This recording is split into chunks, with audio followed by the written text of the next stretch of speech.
2025 Rivian R1T and Rivian R1S named the 2024 IIHS Top Safety Pick Plus. IIHS tests evaluate two aspects of safety: crashworthiness, how well a vehicle protects its occupants in a crash, and crash avoidance and mitigation, technology that can prevent a crash or lessen its severity. The Rivian R1T was redesigned for the 2025 model year. The rear passenger dummy's head remained a safe distance from the front seat back.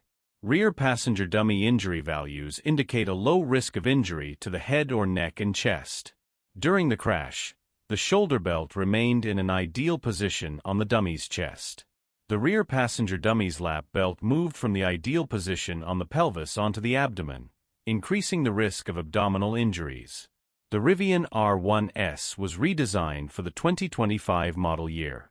Beginning with 2025 models built after August 2024, Rivian made modifications to the front body structure and rear seats to improve occupant safety in frontal crashes. The rear passenger dummy's head remained a safe distance from the front seat back. Rear passenger dummy injury values indicate a low risk of injury to the head or neck and chest. During the crash, the shoulder belt remained in an ideal position on the dummy's chest. The rear passenger dummy's lap belt remained in the ideal position on the pelvis. If you enjoyed this review, be sure to like this video, subscribe to our channel for more exciting car reviews.